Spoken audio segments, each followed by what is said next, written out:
My favorite kinds of microphones. There's a clip right there. It's a clip? No, I mean... Oh, I was like, there's a clip on this? That's amazing. This is heavy for... Imagine clipping this on your fucking shirt. Fall the fuck down. Is that recording? I did turn it on, yeah. Oh, dope. Welcome to the Sarcasm Society Podcast. I don't know what this is. Enjoy the show. Please state your name and favorite food for the record. Oh. All right, where are we starting? You. Okay. My name is Meghan Rose, and my favorite food is probably chicken French. Oh, that's a good one. My name is Daze, and my favorite food is popcorn. Wow. I was going to hand it. My name is VonDoom, and my favorite food is steak. And my name is Grace Turner, and my favorite food is sushi. All right. There's a newscaster voice, I like that. Yeah. What's yours? Very nice. I feel like I should do an intro because Yeah. this is the first one. No one knows me. My name is Kat Battis, and my favorite food is mac and cheese. Nice. Yeah. So we're all here because we're all super funny people. Female comedians, or just comedians. I hate the term female comedian. I don't know how you guys feel about that. Yeah. I hope your cats join us. I Yeah, think they do. they're so great. I love them. But talking about comedy background versus real life, I think it would just be good to go through. How'd you get into comedy? It's a typical question. Sure. Are we gonna do it the same way? Yeah. Just keep going around like this. So I'll try to make mine really short. I always wanted to make people laugh for a living. And then I ended up, getting sick with COVID, ended up in the hospital for 2 weeks, didn't do anything that I wanted to do in life. And I decided that if I was gonna live, then I wanted to live my dream life. And then I took Joelle James and Yolanda Smiles comedy boot camp and just started like that. I'm so thankful that I did it. I started doing comedy because I saw a sign for an open mic. I used to live above the bar, and the bar had open mic every Sunday. And I went for a couple of weeks, and it was really bad. And I had been thinking about doing comedy. I did some at like my middle school talent show, and I was like, I could do this. These people are awful. So I started doing it, and then COVID happened. And I was like, oh, well, that's done forever. But thank goodness COVID went away and stuff slowly started to open back up, and we're doing shows in people's yards and stuff, and everyone used to have a mic condom. You know what I'm talking about? Yeah. And then they in between there would be a guy that would like wipe it down between everybody. It was super weird. To bring that back. For some people, yes, I think we should bring that back. Should still benefit from that. Yeah. Especially people who spit on the mic. Oh, Yeah. God, I hate that. Yeah. I hate hosting bowler and the mic's wet after somebody comes. It's like, oh, I can't say anything that would be mean. Yeah. Host, but this is disgusting. I'm VonDoom. I already said that. I got into comedy. It's stupid. I thought I was signing up for a karaoke night. I love that. It turned out to be an open mic. And I was like, well, I have to go up. My name is already on the list. And it's funny because I just put down Kai, and my Facebook name was VonDoom. Like, that predates, like, the comedy. And so the person was, like, friends with me on Facebook or, like, followed me already, but I didn't know them. And they're like, oh, did you want to go by VonDoom on stage since that's your name on Facebook? I'm like, I guess I might as well. So it's my stage name now. I love that. But yeah, it was at Buddha Pub. That's where the open mic was. R.I.P. Buddha Pub. But yeah, I went there, kind of like Rachel was saying, everybody was so trash at comedy that I was like, oh, I can keep doing this. And these are the best guys. Awesome. Cool. Mine was also during COVID, so I always kind of thought it would be cool to be a stand-up comedian, but I just didn't think it was something I would do. It was kind of like, oh, look at those people doing their thing over there. Then COVID happened. At the time, me and my family were living in New York City, so us, our 2 kids, and our cat all trapped in this tiny apartment. things got mentally weird. And so I was like, well, everything's so weird. I'm going to go try this. And then as soon as the restrictions ended, I went to open mic at QED Astoria. And it was like the magic of everyone being so isolated. And then all together, like everyone was just laughing so hard. Yeah. So I got really big dose of like beginner's luck. And I was like, I can do this.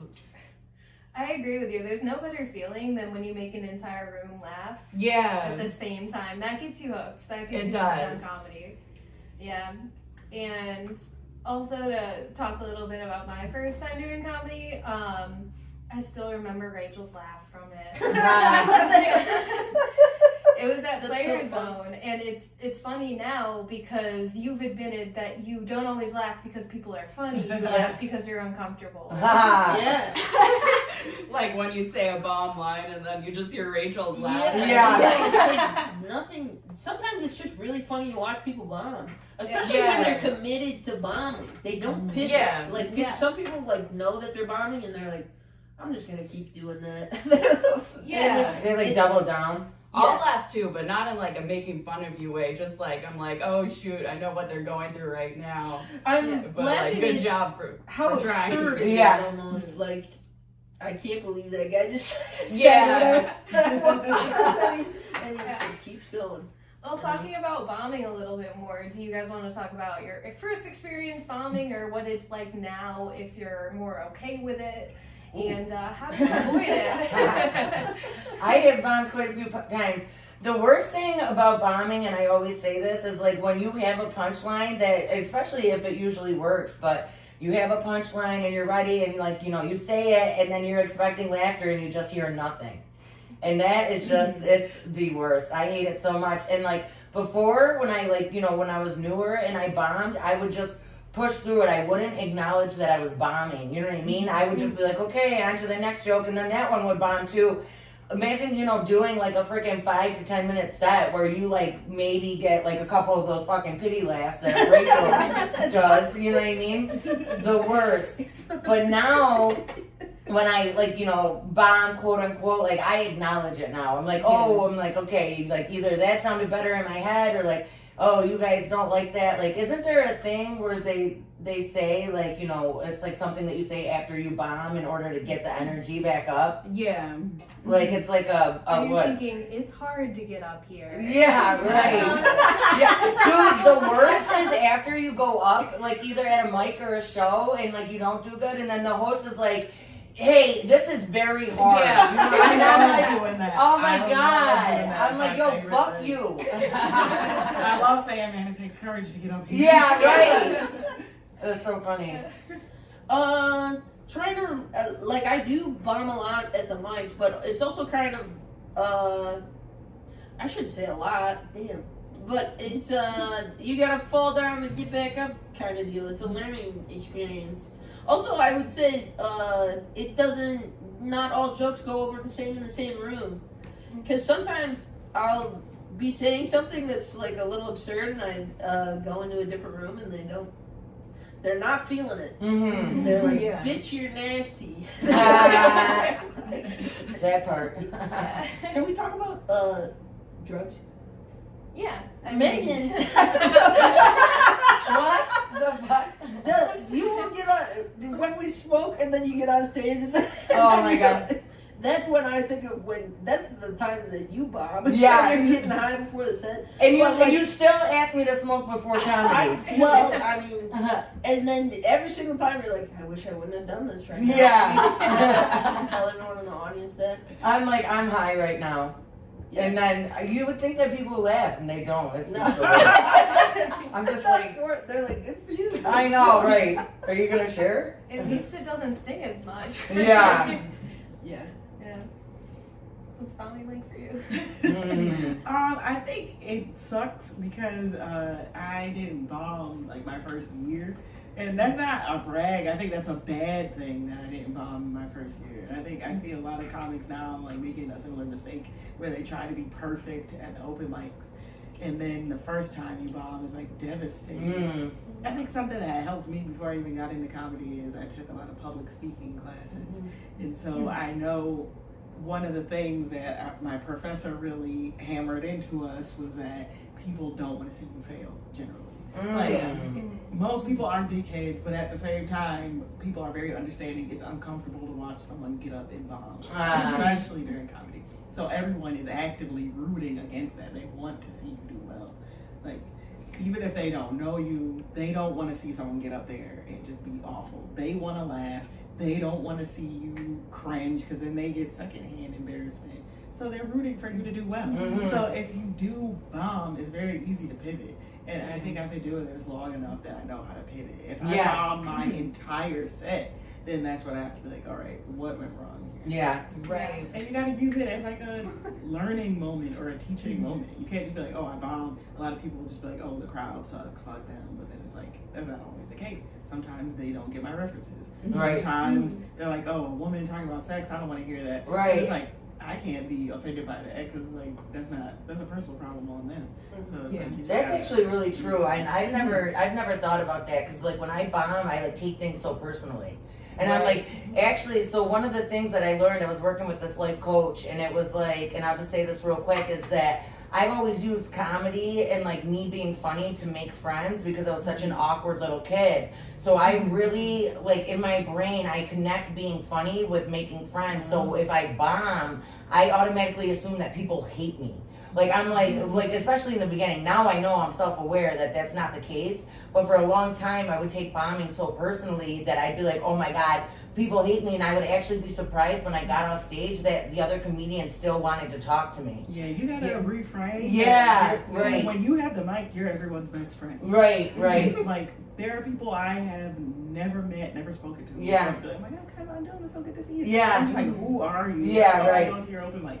Like, a lot of people are very parasocial these days. You're on stage with the mic, you're making people laugh. Yeah. It is like that. You meet That's someone right, like they do yeah. think you're their friend. Yeah, right, And so right. That they're makes like, sense. oh, my friend is up there doing that. I want her to come back. I Yeah. want her to make us laugh. I want her to. Yeah. They're not gonna like boo you and throw tomatoes. Right, right, So right. when you bomb, they're still on your side. Yeah, I love that. That's so good. I agree with that it's like about trusting that your audience has well wishes for you. Yeah. That being said, I will like fully bomb at open mic and just unleash on my audience, and that's No, she does. It's my process. Like my first time I say a joke, it's bad. The Yeah. second time it's better, and then I'll like get something killer. But to me, that's what open mic is for. Bombing on stage is different. I think my worst bomb, I was actually doing like a conference with Meghan, and it was like a serious, like cool, like women's entrepreneurial conference. And like we got this like stand-up bit on stage. And like I bombed so bad, and I remember just looking at Meghan, I was like, I'm gonna keep going. Yo, and that it was shit was just so like funny. the most painful 10 minutes. Meghan got a lot of laughs, but I would go and I'd be like blah blah blah blah blah, and they were all so awkward. But it does feel bad when you bomb. I think like that is one of the parts about stand-up that you don't expect. It's this whole like personal emotional journey. Like when you bomb, you learn to get over it. So like I go really into like a bombing blues, I guess. But I worked through it. I learned to work through it in like a night. It used to be like it would get me down a long time. Now it's like, all right, get up on stage again, try it again. And it's like, that's how life works too. Yeah. I love that. And when we were at that conference, it was actually, when I said that was funny, I was dying at Grace. I thought that was hilarious, because she like, cause you know, she like doubled down, which I loved. I thought that was good. And that's why, like, you know, she said the one joke, and like people were just like kind of, and she just literally looked at me into the mic and was like, I'm gonna keep going. And I was like, do it. I was like, I don't care. I was like, let's go. I'm like, I don't care. This is great. I love it. Was it people who were Entertainment. watching? Yeah, so it was like most of the things, I think we were the only non-serious things. So it'd be like speech, inspirational message, and then we were like, we're gonna do 10 minutes of stand-up comedy. Yeah, right. Yeah. They should need that break. They should be grateful that I know. comedians are there. I know. If we were to do it again, that was like 2 years ago. I know if if we we were to did do it it again, now, we would kill it. Yeah. we would kill it. Yeah. And that's part of the process too. Yeah. In a bombing, like if you just trust yourself that in 2 years you're gonna be amazing. Yeah. So you gotta look ahead. One more thing that I'll say about that is like there's like a quote out there, and it's like if you knew that you had to fail like let's say 900 times before you became successful, how fast would you get through those failures? So it's like if you know that you gotta like bomb in order to get good, you know, it makes it a little bit less scary. It's like, okay, well let's just get through it, and then just like Grace said, trust the process and know that you're gonna come out on the other side. Yeah, definitely. How about you, Kat? Oh, I never bomb. You're perfect. What's the name of this podcast? Sarcasm Society. Oh, I love it. So that comment fit because I do. I bomb a lot. Yeah. I think it's difficult because I don't know if people watching this are going to understand. I used to live in Rochester. We're filming this in Rochester right now, but I moved to Buffalo, and I found there's less people at the mics to bomb in front of. Oh wow. Which actually feels worse. Yeah. It's more intimate. You're like, Yeah. I'm gonna make 2 dudes. It's like the same 3 people every time, so I genuinely try and do at least 3 new jokes every open mic that I go out to, but it just results in me going to less open mics because I don't expect there to be a lot of people. Mm-hmm. And honestly, I've had specific jokes that have bombed lately, but I haven't bombed a show in a while, unless you count the one we did. The funeral? Yeah, the celebration of life. Celebration of life. You bombed at a funeral? Yo, I think we should discuss this craziest place in downtown.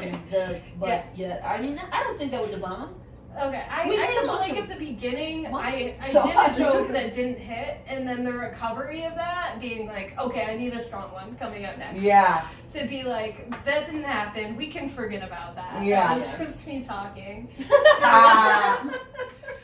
Sometimes that's, and I say in my head, not every joke lands. Yeah. In real life and in comedy. Right. My office doesn't appreciate that. That's I almost hate when I tell a joke, like, just in passing, like, in conversation, and then they don't laugh. Like, that's, like, almost worse than bombing Oh, on yeah. stage. Yeah. There was like a group of us talking after one of the open mics, and one of my friends made a joke. And it was just horrendous. Yeah, It it's was like so awkward. awful that I had to ignore it. But then he just kept repeating it. He said Oh it like my 3 God. times. And it got to the point where I was like, boy, we heard you. Yeah. We all didn't laugh for a reason. Yeah. It's not funny. I know. But then he like just doubled down and he was like, no, I don't think they heard me. I was like, they heard you. We all heard you. It was bad. We all just chose to ignore you. What's worse is when I think people think you're dumb when you tell the joke. Oh, Because right. I had I was at a party for Christmas or whatever, and there was some crackers out, and it said GF crackers, and I was like, whose girlfriend is this? And everyone's like, that means gluten free, and I was like, I know. Yeah. I'm just trying to have a bit. Yeah. I would laugh at that. That's funny. I would have laughed at that too. I'm trying, but they're very like, there's no flour in there. Okay. Yeah, it's like I don't want to blame the audience because I do think stand-up is a lot about critically looking at yourself. But every once in a while, I'm like that audience, it wasn't for them. Yeah. Yeah. That audience sucks. Yeah, they did. Yeah, but the self-awareness part is there. Yeah. Definitely. You have to know what, in a serious state, in a sarcastic podcast, but you have to know when the audience sucks and when you suck. Yeah. Exactly. Yeah. Right. Yeah. I do have a question. Did you Okay. want to, I'm going to cut this part out, but we're 17 minutes deep. We can talk about weirdest places we've ever done a show. Do you want to do that first? Well, it's up to you. You're in charge. Let's transfer to that. Okay. So, does anyone else have... I feel like funeral's pretty up there. Celebration of life. There Yes. was only one dead body there, and it was left in my car the entire time. You can't talk about that. That's not a story to tell. I'm gonna expand on that story later because some more weed. That's a real story? Yeah. I thought it was a joke. I was like, not a body. No. It's- Tell them. Would you bring a fucking blow up doll? No. it was. We brought TJ to a comedy show, and he was like, oh, there's gonna be a dead guy there in a Folgers can? I'll bring my uncle, and they can hang out. But we get there, we're talking to the widow, and she's like, "Oh, he's not here. We didn't want to bring him out." Which So I think is kind of weird. Yeah. I agree. If you're watching this, whatever your name is, don't come for us. But he should have been there. I would have liked to hang out with Rich. Yeah. Pour a beer on in front of him. I talked to TJ about this because I'm like, even if the dead body of the person you guys were honoring was there, why would you bring another one? Like, I just feel like that's So not. they could hang out. But that's not what you do. You He's don't. like, wait, so he brought his dead uncle? Yeah. You can't just It's be like, like, oh, you Yeah. guys are celebrating this guy. I got one too. You're like, no, like, are you kidding? And that's my family. That's like wearing white to somebody's wedding. Yeah. Like, you can't bring your own dead guy to another celebration of life. He's like, my uncle didn't have a celebration of life, so now this is two people's party. Yeah, right, yeah. It's like somebody's birthday is like 2 days after yours. Like, Yeah, come it's on, my party. birthday too. No. Right, Was it exactly. like friends, or was it like when They two didn't know wives each just other. get their husband together? It's like, I have a dead guy, you have a dead guy, let's make them No, friends. TJ does Yeah, not know that those was people. his He was just there for the show. Yeah. The other person's probably like, who's this fucking guy? Wait, did you guys tell them that you had TJ's uncle with you? We told her from my memory, but we did not bring out the box that he was in. Oh, that's So we so just crazy stayed in the driving car. around. The whole he just hotboxed the car. Yeah. You guys crack a window for him? Yeah, really. No, and I didn't. You don't want him to And die. clearly I felt bad because the day after my tire pressure light came on. That's his, So my car that's his ghost haunted. haunting. Yeah. Oh my god. Yo, I would not let him in my car with a frickin' Hello. his uncle. Yeah, and he gave me all them Playboy magazines. I forgot their No, that's why we gotta talk. talk. That's who's Dark shit. Yeah. Let's explain to the folks so they know what we're talking about. Okay. So this comic's dead uncle, I guess, was a purveyor of dirty magazines.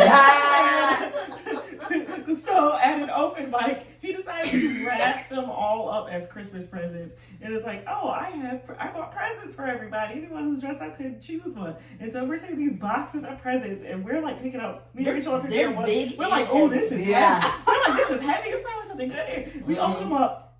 There's 5 of them. One is a snow globe.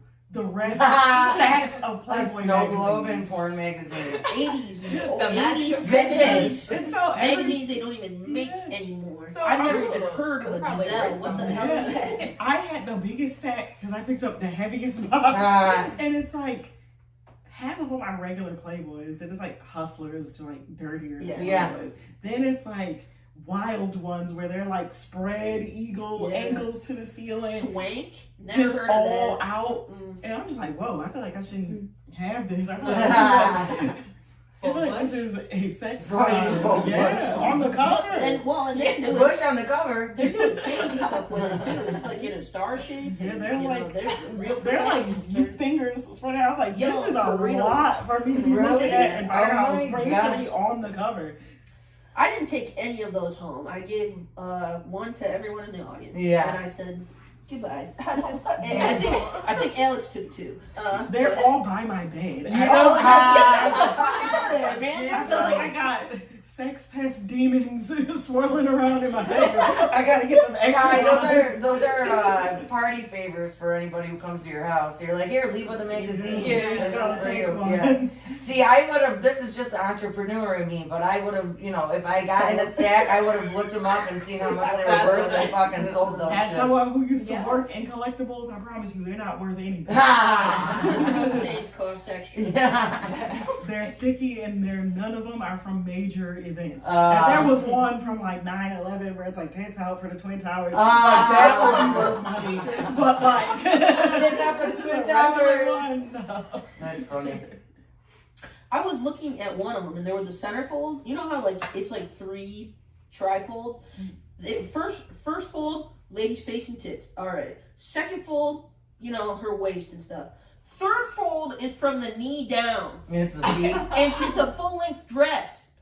So why is it 3 folds? Mm-hmm. Yeah, It's put that on a the movie first too. It was literally from here to here, just cloth. I was like, why did you pay to print this? Could you see her feet? No. Oh. Why did they pay to print that strip of fabric? I'll never know. I was like, no wonder you're getting rid of these. They're not very good.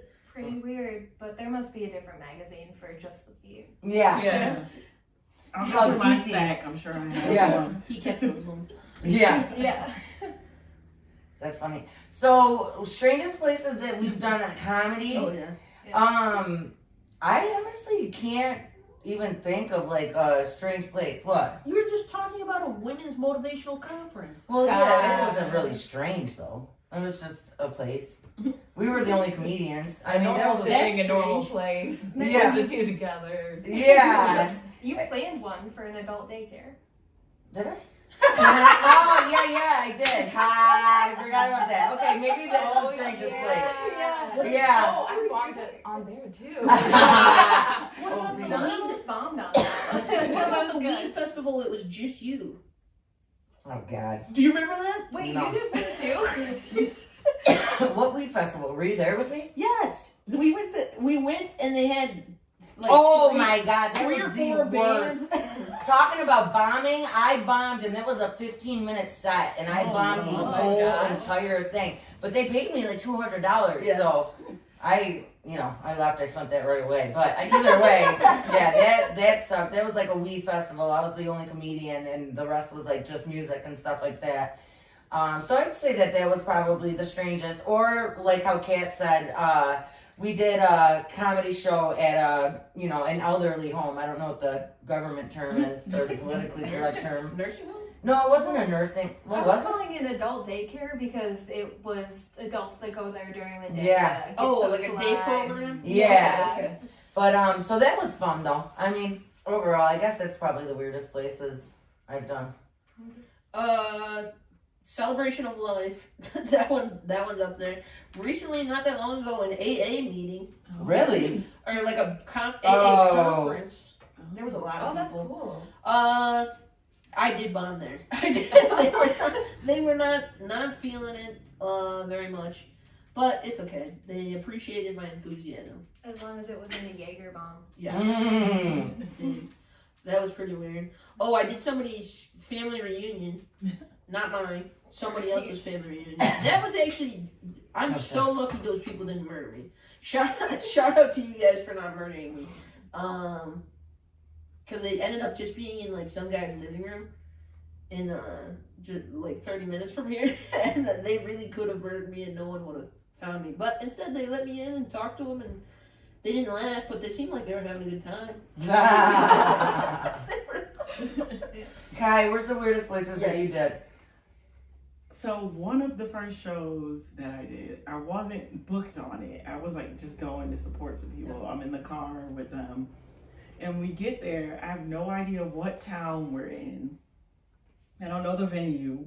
I'm just like in the car, no idea where I'm going. Trapped. As soon as we get there, I have no cell signal at all. I just started doing comedy, so I have like 10 minutes total, which means I should have been doing like a 5-minute set. Mhm. But I told them, yeah, I can do 15 minutes.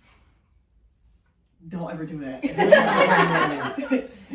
What'd you do for the extra 5? Did you do it? Well, here's what happened. I get there, I see all these like tables and stuff. I was like, oh, okay, it's like dinner and a show. I'm Yeah. trying to piece together what's going on. Nothing but women. And I'm like, okay, it's like some like women's event. Cause like all the comics were women. Yeah. So like, okay, it's some women's event, cool. But the first comic, we're all black. It's mostly white people in the crowd. So, well, it's only white people in the crowd. Yeah. So the first 2 comics get up, they're getting booed. And I'm like, oh nah, these people are racist. Oh shit. I gotta get out of here. I don't even know where I'm at. I have no cell signal. So I get up there and they're like also booing me. And I'm like, what's wrong with y'all? What's going on? Yeah. I was like, you guys don't seem like you want to be here at all. And they're like, we want to see the men. And I was like, there aren't any men. It's Oh, us. damn. I'm like, Yeah. Oh, shit. and they're like, no, we want the men. We want the men. And I'm just like, lady, what do you mean by that? And she's like, I haven't had sex since I divorced my husband 15 years ago. I haven't seen a shirtless man in 15 years. And I'm like, what are you talking about? So it turns out after us, there's these like male strippers. Oh shit. She wanted you guys to Yeah. be done, so she just Yeah. died. So That's they asked me to hilarious. be on the show at the last second, like in the car. Yeah. Like, they're telling me like, oh, somebody dropped out. Do you want to be on the show? And I'm like, at the time, I was like, any stage. Yeah, right. Yeah, I didn't ask any questions. I had no idea there was about to be strippers. So they're just like, oh, we want them in. Like at first I'm thinking they're racist. They hate all of us. I'm like, oh no, they're sexist apparently. Yeah. And it's like, no, they just want to see like these strippers. They're just horny ass bitches. Yeah. So I'm like, well, let's just stay and watch the strippers. And we watched them. Oh my God, they came out wearing like khaki pants, pink polos. I'm like, where they dressed like T-Mobile salesmen. But these ladies are losing their minds. They're like, yeah. Like I'm doing tequila shots with them. I'm like, yeah, take it off. That sounds fun. They didn't even show anything. What? They didn't take. Did they take their They shirts left off? the khakis on. Oh, They took the shirts off, but they left the khakis on. And I'm like, what? Y'all paid for this? Yeah, right. I'm like, we want our money back. Yeah. Get him out of here. That's Oh, it funny. was so weird though. But like 2 weeks ago on TikTok, that venue came up and everyone's like, this historic venue in Central New York. And I was like, oh my God, that's where I performed with these strippers like 8 years ago. I was trying to that's so figure out for funny. 8 years the name of this place. And they like deleted my comment. Oh my gosh. Yeah, I guess they don't want people to know. What they're doing, it's like underground, like stripping. Not stripping. It sounds like. Yeah. It sounds like. Yeah. I think it's not that weird, but I did comedy in a church when I was like starting out, and I just thought that was so cool because I was like, God would be so pissed off. Like, I don't really believe in God like that, but like if he was just like a guy in the sky and he just looks down in his church and sees people telling dick jokes, like it just made me so happy. I love that guys just saying like, what? What are they doing? Yeah. A woman talking. Wow, Terrible. that's funny.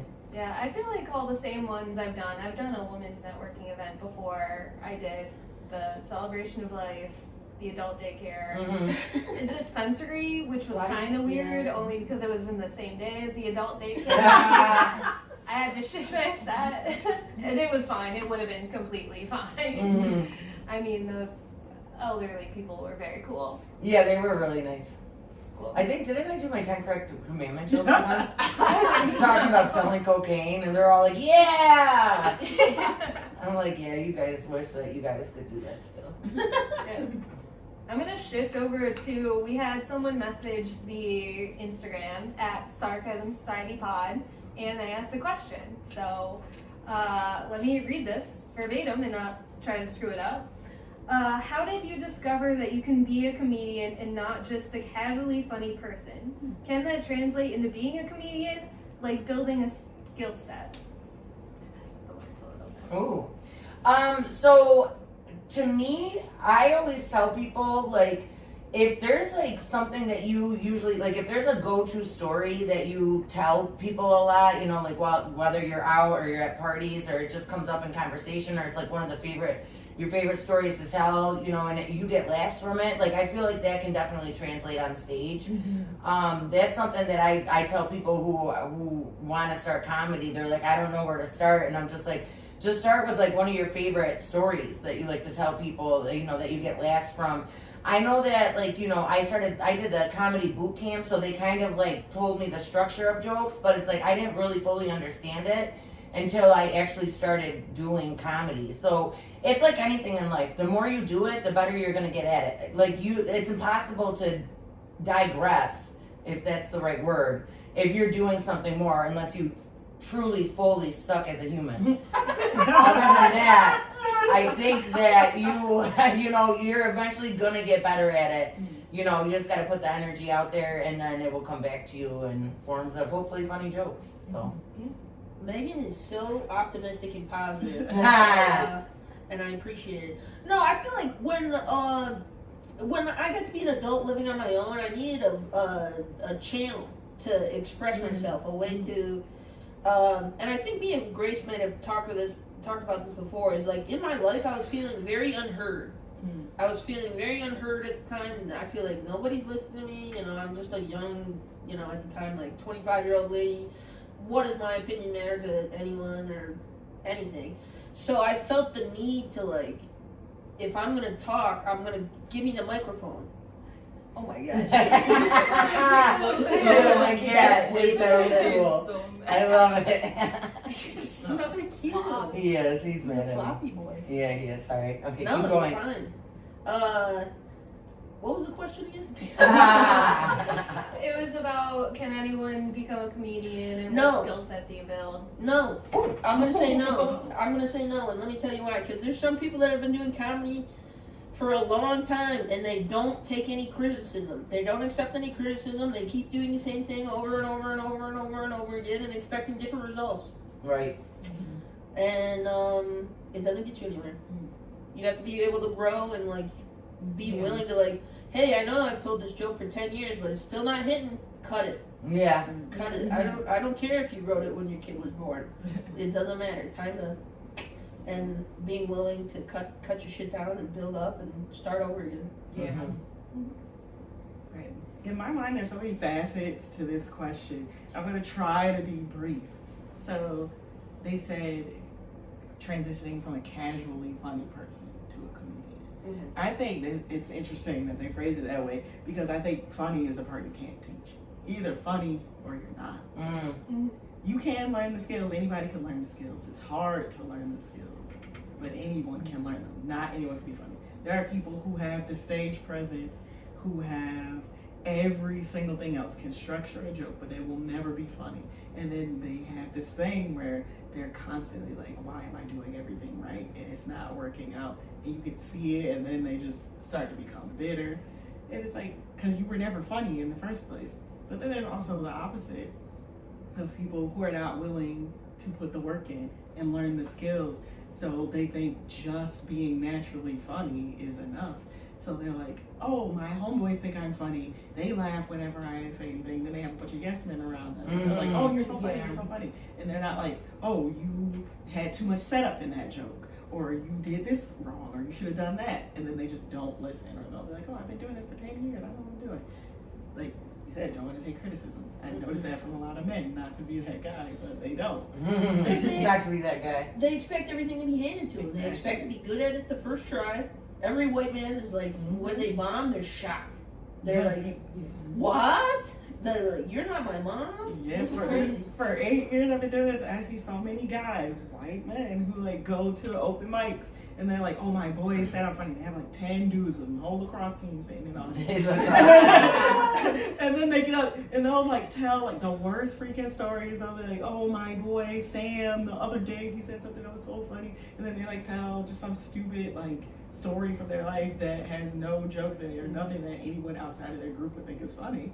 Then their boys are not laughing, no one else is laughing, and they're like, well, what the hell? Everyone always laughs when I tell a story. They're like, oh, you guys suck, you just don't know Sammy. If you knew him, it would be funny. Right. And then they like get bitter. But that's like part of the setup though, like, you know, like you, cause I've been trying to tell jokes about my dad recently, and like, and when I told, like, and I had this whole thing, I was talking to my family, and like, we were dying because I had said something really funny about my dad. But the thing, what I realized, because then I tried to do it on stage, like exactly like that, but I realized that the audience doesn't know who my dad is as a person. Yeah. So like part of, you know, constructing the jokes and stuff is you have to let the audience know like who that person is that you're talking about. So like I said, like Sammy, if like, yeah, we don't know Sammy, so tell us about it. But don't set it up too long. The criticism, Right. Yeah. Learn that. And it's like, it's also format. There's a saying in public relations, which is what I would just go for, the medium is the message. Not every medium is the same thing. You're funny on Facebook, you're funny on TikTok, you're funny on, that's not the same as being funny on a stage. Right. Yep. If you're funny on Facebook, 9 times out of 10 you're sharing memes. So you get on stage and you're stealing other people's jokes, you're telling memes on stage, you're saying 6'7" or some shit that everyone else is like, that's not you, you're not funny. Right. So that's another thing, is like you have to learn, be a funny telling stories, that's the type of funny you want to be. You just have to learn to do the work and put it into the proper format. Yeah, I really believe deep down every human has a sense of humor and can be funny. Like, we're just like these big hairless apes. We're a lot of weird things, so you all have it. But with stand-up, it's like, it's a craft. So it's creativity, but there's also method. And you need to be able to like have a method. It doesn't have to be the standard method, but you can tell when people don't have something that they're doing, like some kind of process. And so for anyone starting out, read the comedy Bible, do the exercises, and then just go on stage and try those exercises. Because even just like reading the book, it really teaches you how to like craft an act, where you need to chop it up, where you can put a little more, where to go crazy. So that's like my recommendation for anyone who wants to start and doesn't know how. I definitely, just like adding on to that, creativity is such a vital part about what is going on here, because you can't go on stage and copy what anyone else is doing. That's not going to look good on you, it's not going to sound good on you. You need to go up there and be authentically yourself. So making sure that the stories you tell are your stories are so important when you first start out. And there was something else I was going to say. Don't try to be Shane Gillis. Don't try to be Mark Norman. Those dudes already exist. Right. Yeah. That's like, to me, not to cut you off, but it's like when people share memes, but they don't share the meme, they just copy the meme and then post it as their status. Yeah. I hate it's that. Joke stealing. Yeah, I know. And then they like get all these shares and stuff. I'm like, I just saw that meme. Yeah. Like, you are not fooling me, but you're fooling these 100,000 people that shared your status. This shit pisses me off. Right. Yeah. The last thing I was going to say was writing capabilities is such an important part. Making sure that whether you're getting a strategy from a book or what you're writing has some kind of rhythm to it. Like, my stand-up writing looks like poetry. It's written in stanzas. Funny enough. Oh, because that's cool. That's awesome. Yeah. I want to make sure that whatever the last thing I say is like the bitiest part. Yeah. It has the biggest punchline. I'm always fascinated by how different people write. I have never written out a full joke. I write one word to trigger the memory. So yeah, that's what I do too. But sometimes I'll write it out to memorize it. But like I've never written out a full joke. So if I write down that one word and I never actually perform the joke, I'll forget it sometimes. Right. I have to. I will smush two words together in the middle of a sentence. It'll just be a big pile of nothing. Because I don't want it to sound like I'm reading. So that's why I try to just like authentically tell the story from memory. And then like I kind of write it on stage. So I'll tell them the way it happened the first time and like, oh, let me try something else. Yeah, but that's also why I think open mics are so important, because I say it 3 to 5 different ways before I decide on what I'm going to do in the first place. Yep. Cool. Do you guys want to switch to what's your first CD? Yeah, let's do it. Okay, I'll collect the note cards. Was my name supposed to go on here? Or No. Okay. Is it on there? I'm checking to see if I spelled everything right. I'll read it wrong anyways, I swear. Alright, so what we did, we're talking about this topic. What was the first CD you were obsessed with? What was the first one you bought? Just going way back in time to a time when we were all young. Now we gotta guess whose is whose? Yes. Okay. Starting off with this one. Arthur and Friends. Oh, damn. I know that's great. Dude, you guys, that was baller. I'm like, that sounds like some Mormon shit. It was my only not classical music CD, and I played it so much. That's hilarious. To be fair, I was like 7. If you're imagining a high schooler, that would be a little too far. Do you still listen to it today? You know, I like forgot about it till recently. It started like popping up on Instagram, and it was just like a core memory. I was like, oh my god. The library card song? Yeah. Time isn't hard. Do you hear kids like that? They do a little bit. They're not as big a fan as I was, which is disappointing. But we watch now. Though. Arthur's cool. It was a good show, right? Yeah, it was back when cable was. I think it's still on Yeah. the air. Yeah. It's It's still still- new Is episodes. cable? They're still in Is 4th that- grade. Yeah, it's idea. PBS. I don't know. It's not on Netflix, is it? No. No idea. Okay. A Hangover You Don't Deserve by Bowling for Soup. Damn. Rage. No, I think it's Guy. Rachel. I did have a Bowling for Soup album, but that wasn't it. Was that Kai's? No. Oh, Yeah, it was it's yours. mine. That's yours. Interesting. I It's forgot funny. about Bowling for Soup. Yeah. Oh, I don't I've think I've never- ever heard them. They're But I love fine. soup. But I And bowling's fun too. So. They do the Phineas and Ferb theme song. Oh. Oh, I didn't know that. Oh Oh yes, they do. Yeah. And then they do 1985. Yeah, that's what Oh, okay, The gotcha. song. I did have a Bowling for Soup album, but it was the all covers album, and it had Gilligan's Island's theme song. Yeah. Known for their theme songs, and I think they do like wrestling music sometimes too. Yeah. But I think it's so funny when I was looking up the title.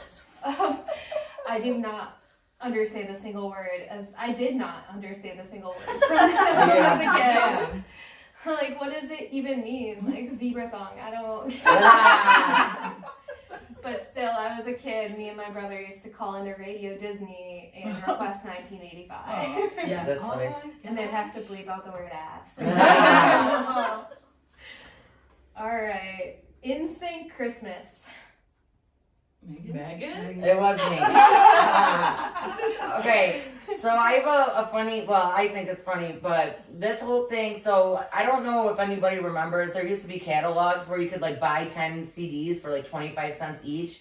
So my brother was doing that. He was like getting, it was like obviously around Christmas, so everybody was getting CDs that year. And so he had bought some, so I got NSYNC Christmas.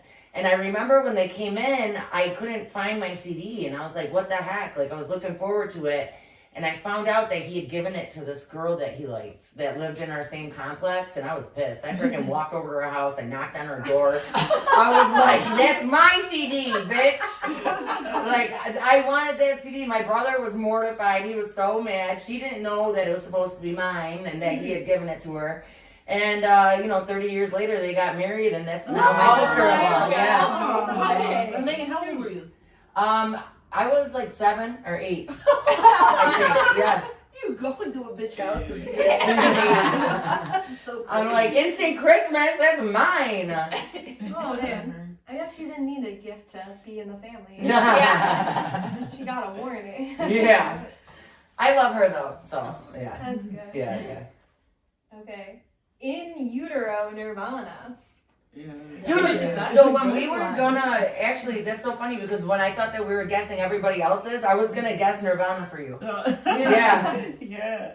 I don't even remember why I picked it. I was in FYE and I was just like going through the rock CDs. And Yeah. I saw that one and I was like, oh, she's got like, it's like this girl's guts all out. And it's, I was like, I love like, that. This looks like a horror movie. Yeah. I love this. Yeah. And then the day after I bought it, I found out like In Utero was Nirvana's last album before Kurt Cobain passed away. Oh. And the In Utero World Tour started the day of my first birthday. Ooh. Yeah. That's October interesting. 18th, 1993. Yeah. Does it still hold up? It does. It's still my favorite Nirvana That's good. album. Yeah. Okay. Whose could this be? Then we have Brittany, Oops, I Did It Again. That's your... Rachel. Yes. Did you want it, or were you forced it? Oh no, that was gifted. I wanted that, and I got a CD player for my 6th birthday, and I got 2 CDs. It was that one, which that one was really good. That was like that had Lucky on it. Yeah. Oops, I Did It Again. That was a really good one. Yeah. And then I also got Johnny Cash's Greatest Hits. Yes.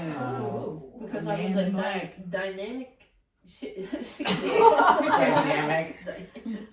But yeah, I remember dancing in my parents' kitchen with the little Like, headset. oops, I did What, it. what was the like CD thing? RVCs? What was the brand? I forget. I don't know. I remember there was it was the same brand as our VHS. I remember RCV. I Is think that that- a thing? Yeah, I was gonna say, I remember an R and a V in it. Yes. Yeah. But I love Britney Spears. Not like as a person, but the music is just it's insane. All of she's it. been through some stuff. Yeah. Yeah, so I don't blame her for being a little, Yeah. And if you had to buy a CD today, would you buy one? Would you put that one? I wouldn't know where to put it. Yeah, Yeah. I don't have anything to play on. I don't think that like me and Grace, we have a company car. I don't even think that there's a place for a CD in that thing. No. Yeah. It's crazy. I own a CD player, and I still buy CDs. I believe physical media is supremacy. Yeah. Yeah. Cool. That's CDs, dope. vinyls. I don't have a lot of room. I have a 1-bedroom apartment, but if I did it, I would have like a whole media room. Full Yeah, of CDs and that's video dope. games and vinyls. I just have always had a huge problem with breaking them. So I'm so happy. I don't have to worry about that. fragile. They get scratched so easy. Like, Yeah. you leave it out of the case for 1 or 2 days. You throw it across the room. Yeah. I want to know what everyone's most embarrassing CD that you own or used to own. Oh, anything Kids Bop, honestly. Yeah, I had a Kids Bop, I had a Was Now that 28. Yeah. That reminds me of the Christmas catalog because I feel like those came out every year. Now that's what I call music. Yeah. It's a good CD, but I got an Akon CD. I forget what it was, but it's the one where he's like naked in the bath. And I got it. I got it for my birthday, and like it was one I wanted, but I opened it at my birthday party. I think I was like in middle school, and like my parents got so pissed after everyone left and like threw it away. Yeah. They're like, "This is pornography." I'm like, You're like, Dad, it's just a man in the bath. That's embarrassing. Yeah. But, yeah, I'm like, it's just a hot guy. Yeah. Daddy. Yeah. He's my new daddy now. They're like, my daughter is a pervert. You're like, you think the CD cover's bad, wait till you hear his music. Yeah. Yeah, that was me with the Usher CD, Usher Confessions. I thought he just looked so soulful. Yeah. Emotional on the cover. Like he wasn't even shirtless or anything. I was like the worst kid. I'm just like, oh, he's so hot. Mm-hmm. And then my older brother stole it. I'm like, I can't believe you would take Usher from me. Why would you do that? My mom had Ja Rule CD. She used to like Shout out to clean. Mom. She used to clean and stuff too. So like we would always just be jamming out to Ja Rule in our house. We're like, 'cause I'm real, you know, stuff like that. I was like, yeah, I'm real. I had the Shrek soundtrack. I had a lot of movie soundtracks. The Wizard of Oz soundtrack, the Shrek soundtrack, Shark Tales. That was a classic. That was a The banger. Shrek Shark soundtrack Tales was had some banger music. Mhm. Yeah. I still listen to the Twilight soundtrack. I have the CD and I still Well, listen I to it. only know the.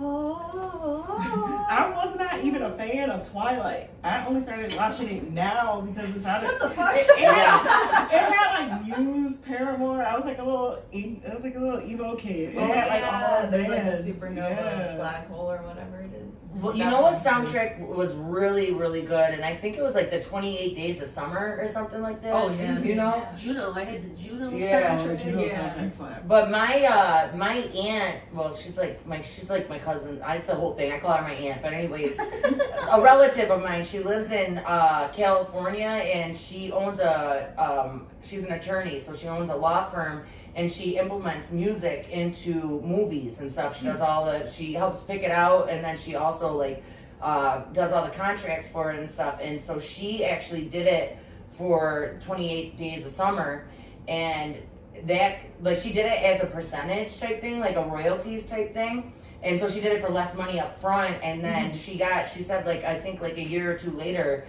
she ended up getting like an unexpected check in the mail for like $80,000 because that freaking because it just went like the movie was everywhere. Yeah, the movie was everywhere, and the soundtrack was so freaking good that I downloaded it, so that's fucking goals right there. Mm-hmm. Yeah, I just don't want to be an attorney to do that shit. Is there any song or band you got into because of a movie specifically? Yeah, the Juno. I feel like the Juno soundtrack really. She's like, let's circle back to Yo, Juno. I really think if you listen to that soundtrack, it's really good. Yeah, Sonic Youth, I started listening to, and then Kimya Dawson is really good. the lead singer of Sonic Youth is from Rochester. Damn, Really? Yeah. They have some good bops. I feel like I should have known that sooner. Yeah, that would be mine. You guys? I like recently got into Kate Bush because Stranger Things. So Because of what? Stranger Stranger Things. Things. Yeah. I can't really think of anything on the top of my head. I Shazam a lot of things though, like when I hear something good on like either a TV show or a movie, and then I listen to it a million times in a row, and then I get sick of it. Like I listen to it until I physically get sick. Like my stomach is like, ew, why are you listening to this again? Grace will tell you, we fucking drive 30 hours a day and we're like, I'm listening to this song over and over again. But I can't think of anything on the top of my head. Jennifer's Body had a really good soundtrack. Good cut. Yeah, such an underrated movie. The soundtrack was amazing. And there was this fake band in the movie called Low Shoulder or something. And like the whole thing was they sold, like Jennifer sold to the devil so they could like get a hit. And so their hit was like called Through the Trees or something. That song is always stuck in my head. I wish they were a real band. Mm-hmm. And what else? Blade had a good soundtrack. So did Queen of the Damned. That was like, they had Deftones, like all the moody, like new metal from the early 2000s. But I didn't discover any music because of that. Yeah. It was just like, It reminded you. Into the Yeah, details. right. I like that. Well, I feel like no one's mentioned Guardians of the Galaxy yet. That was pretty Yeah. good. I mean, I've heard all those songs before, but in the context of that movie, it was really good. Yeah, I think I've heard the songs, but Brandy, Yeah. You're a Fine Girl, that song, I watched the movie, listened to it over and over Mhm. again. Yeah. But I did pick up a song from a comedy special. It was a walkout music. It's a band called Red Hearse, and they had a song called Red Hearse, and it's Mike Birbiglia's comedy special, The Man in the Pool. Mm. So Interesting. recommend that band because I listened to that whole title album Nice. over and over till I got sick. Yeah, literally, right? Yeah. That's a thing. So I find a lot of music on TikTok. It's so corny, whatever. Mm-hmm. Yeah, Yeah, I do on Instagram. Like, I'll see, like, you know, how you can, like, add music to your pictures and stuff. Like, if I'm scrolling through and, like, there'll be, like, quotes and then they have, like, the cool music. And then I'm like, oh, go to Apple Music, download that shit. yeah, but that makes me sad because people think All Time Low is a TikTok band because it's not just a phase; it's a lifestyle. Yeah, I've been seeing a lot of these kids discovering like Dance Gavin Dance and stuff. Yeah. Like, oh, y'all don't even know all the lore. Yeah. Did you guys have Tumblr? Oh god, yeah. I was neck deep in some Tumblr. All Time Low is like the fact that there's a second resurgence is It's insane. It's so crazy. There's already been tons of porn made. Like what else? They're just doing a second round of it. You can do it. Make more money. I'll end with a question and then let everyone go around and shout out your Instagram, TikTok. But the last question, bringing it full circle, is what is your walk on stage song right now? Oh. So you know what one I was doing? Shit, I can't even think of it right now, but it's I know you wanna leave me, but I refuse to let you go. I love that song and I can't think of the name. I'll think of it in a second. But I was doing that just because that song like was such a good song and I felt like that's how I am. Like I'm like I don't want to let you go, you know what I mean? So I know that's depressing, but it's fine. I'm like, don't leave me. I refuse to let you go. Okay. But then I always like make a joke out of it too. Like after I walk on, I'm like, yeah, I sang that song to 3 of my ex-boyfriends, and they were all like, get the fuck out of my room, you psycho bitch. So that's the song. I'll think of the name.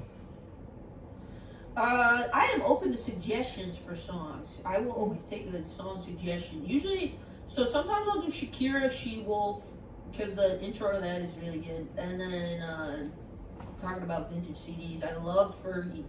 I'll do Fergalicious as a walk-up song. Love Fergie. But I really want to find something funny. Something that like is, I don't know, ironic to go up to. Why don't you like go up to like a what's his name? Green Al? What's his name? Al Green? Weird Al. Oh, yeah, Weird Al. Okay, I think my Weird song's Al by or Al Al Green. Green? Yeah, I think my song's by Al Green. I gotta look. I think that's the song. Hold on, let me look real quick. Alright, I don't know. Just keep going. I'm thinking like not like fun. Like the Weird Al is like he's funny. Yeah. I want it to be funny that I have it. Like DMX or something. I don't know. I'll think of something. I had one song that was funny for a while. It was by Aston. I think I'm saying her name correctly, but she writes a song called Mama Didn't Raise No. And it's Mama didn't raise no bitch. She didn't raise a woman just to take a man's shit. Nice. And I love walking up to that. Oh, that's good. A Awesome. hype song. Yeah. I have a couple that I like cycle through. I sometimes do Send the Pain Below by Chevelle to let people know I'm about to be off-putting and depressing. If I need to like hype myself up, I'll do Playground by Steve Lacy because that one has like good energy. It's like bouncy. And Okay, I'm sorry. I just got it. It's Ain't Too Proud to Beg by The Temptations. That's the song. Okay. We can keep going. I'm sorry. And if I'm on a show where I know we could just be vulgar, I do Never Lose Me by Flo Milli. Because she says coochie within the first 30 seconds of the song, and I need people to know what I'm about. I really like Boss Bitch by Doja Cat because it's really easy to dance to. Mhm. So like sometimes, if you don't know, sometimes you'll like dance up on stage. So that, and it's also like kind of a hype up song. Like it's like, yeah, I'm a boss. And then I like talk about work a lot and stuff, so it kind of works. Yeah. Right now I am on Tyler the Creator's Sticky. Oh, Because so it's that is a good song. It's a good one, but I also, if anyone else has it, I can't have it. My backup is 1985 Bowling for Soup. Yeah. As long as I can do that one. They say ass 45 seconds in. So I feel like most shows you're on, you should be able to say ass. usually You can say ass in a It's- PG TV show. yeah. I mean, I agree, but my anxiety will be like, I can't say doo-doo. I don't know what I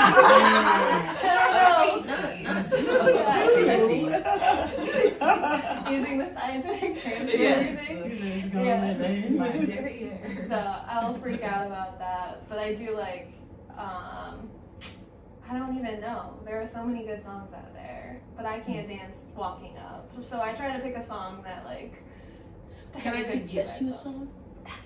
Absolutely. You should do When the Moon Hits Your Eyes, pizza pie that's amore. I will. And then That's you say the it. thing about the mozzarella, and then Then it's cheesy. yeah. I see what you did there. Yeah. I want pizza now. I was gonna ask you guys after. Yeah, we should order pizza. Yeah. Extra cheese. Rachel, if you want something funny, what if you did like some kind of hymnal, like really holy, and then you like get up and you're like, what's up, you fuckheads? Like, Right. A God song, and then you're like, "What's up, bitches?" yeah. Yeah. Gospel. Yeah. I will test the vision. Okay. There's some mics will give you an intro song, so we'll test it out. Well, I know. The funniest one I ever saw though was Stephen Brown walking up to the Burger King commercial. He's That like, was funny. If you saw it, it's like Yes, I have Whopper, seen it. Whopper. He's like, yeah. Yeah. So maybe find a commercial that resonates with you. That they happen to have the audio for. I think the funny one just uses YouTube. I do. Okay. Well, Smart. Okay, going around the room, starting with Megan. What shows do you have coming up? What do you want to promote? Maybe some nice candles? Yeah. So Grace and I, Grace and I own Rose Cleaning Company, and we just came out with these brand new candles. We got Dirty Chai, Vanilla Haze, and Rosé. So those will be launching this month at some point. So we're excited about that. As far as me, you can follow me on Instagram at Meghan Rose Co. Same thing for Facebook. I'm not on TikTok that much. And as far as shows go, I'm going to be in Atlanta on the 19th. I'm going to be in New York City on the 26th, I believe. And I got a show in Buffalo on February 6th. So I'm out here doing stuff. So I'm excited. Thankful. follow me on Instagram, Rachel's _not funny. I'm trying to get to 1,000 followers so I can go live. Cause you can't go live without 1,000 followers. So follow me, please. And shows. I got a show Friday. Are you the show tomorrow? That's tomorrow. That's tomorrow. When are you gonna post this? Well, Not by tomorrow. tomorrow. Not by tomorrow. Okay. I don't have anything tomorrow actually. Follow me on Instagram for all of my shows. There's more coming. Yes, you stay busy. Yeah. Yes. Kai, you stay busy too. I was about to say, I don't have anything coming up. No? Kai, Kai _VonDoom, like Dr. Doom on everything. I don't have anything coming up. Go to the Boulder open mic. Yes. Oh, and the first Wednesday of every month, which will be when are you supposed to this? I want to say at least by the end of January. I'm trying to figure out if I'm going bi-weekly or once a month. Okay, gotcha. Well, whatever the next first Wednesday of the month is Yeah. after watching this, I host a trivia night at Dickie's. It's very inclusive. The questions are easy, and you get a $40 bar tab if you win. That sounds fun. We should do that. Yeah, let's do it. The food's good. Yeah, dope. I didn't even know they had food. Shit. So good. So yeah, please follow me on Instagram, Grace Turner Comedy, or on Facebook, Grace Turner. I have the Stand Up for Mental Health dinner and live comedy show. It's gonna be at Eagle Vale Golf Club. It's gonna be really fun. There's gonna be good food, and proceeds go to mental health help. And I forgot the exact organization, but it's good. Just edit this part out. And I'd love for you all to come. And she's gonna be in the basketball. And I'm gonna play basketball. So yeah, I'm gonna learn that this year. I'm so excited because there's gonna be. It's like a celebrity basketball game. I did it last year, and they they had like Fred Jackson from Buffalo Bills. They had this other guy, and he was sexy and so he actually asked me if I knew anybody, and I was like, hell yeah, Grace, because they wanted, and plus you're perfect for like clean comedy in my opinion and stuff. And also I was like, and I will be her +1, and I will also be the water girl, and I will help the athletes get changed if they need to. So what's that? How much are tickets? Right. For the basketball game, I think like $20 or something like that. So if you guys want to all come see the sexy Yeah. guys at the basketball game. Yeah. And watch Grace play, of course. Yeah. It'll be fun. Okay. I'm excited. Great. What about you, Kat? What do you got going on? I don't think I have anything official. I will have a show on February 27th. Woo! Bird Soup. Oh, heck yeah. But That's besides that, my birthday's February 26th. I might We'll come. celebrate. Is it a Friday? it's a Friday. I might. It's in Buffalo? Yeah. Cool. But I also don't know how to end podcasts. So thank you so much. Yeah, and thank everybody for watching. Yeah. Bye.